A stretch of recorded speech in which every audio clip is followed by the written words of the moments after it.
I enjoy kind of just being a little ridiculous in real life. Oh, it was fantastic. I loved it. I wish they would do it all the time.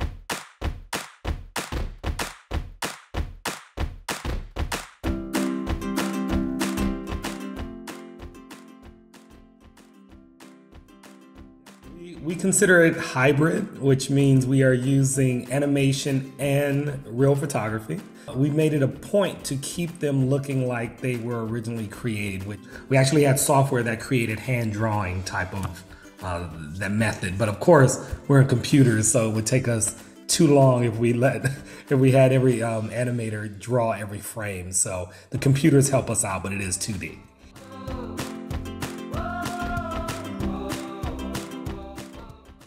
I play a manager of the Royal Gate Hotel, and we're hosting this huge wedding. You know, one of the biggest weddings of the hotel's history.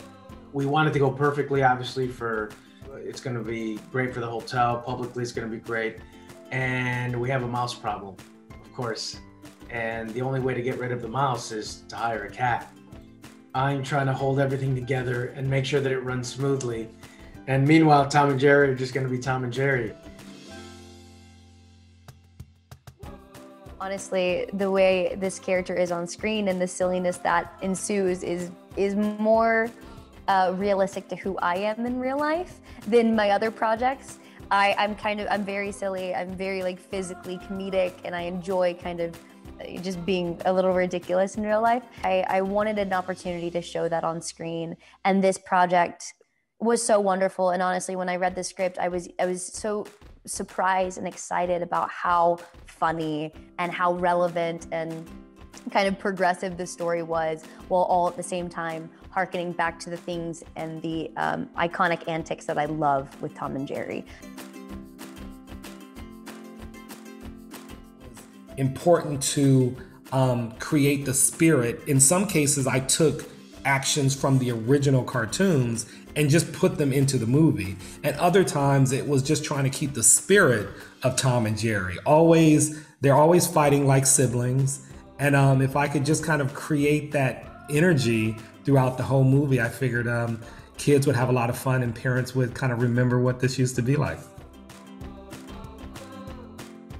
Oh, it was fantastic. I loved it. I wish they would do it all the time. Like we had some really talented puppeteers. They would come in, they knew the script. They also were somehow trained in improvisation, where they can actually have a conversation with you. It was a great service, because sometimes you feel like you don't know what you're doing exactly. In the story, you're looking at a tennis ball, and they said, okay, now it becomes this and that, and it changes, and it morphs into something else, and you have no idea what they're talking about. But when you see it like a Tom and Jerry, like actually make, small gestures, and you can feed off of that actually, and predict how they're gonna react, so that in turn informs your performance. I'm more of a Jerry. I like that Jerry just has a confidence about him, and he can kind of get himself out of any situation, and I just like that he can adapt to any environment. And Tom is always the one that he gives a lot of crap to, but I like Jerry probably better than Tom. Yeah, I mean, I hate to choose between the two because they're both incredible, but for me, I would probably say I love and I feel the most endearing character to me is Tom.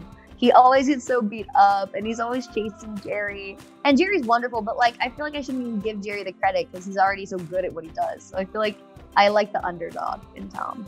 I just loved it. I love the cat and mouse, the typical cat and mouse storyline. And so this is kind of an interesting way to introduce it, reintroduce to the already introduced, generation. Like my son saw it and he's like, oh, that's really cool. And then he started looking up Tom and Jerry. It's something to enjoy with your kids for sure. Je n'ai pas trop mal réussi. Ah oui.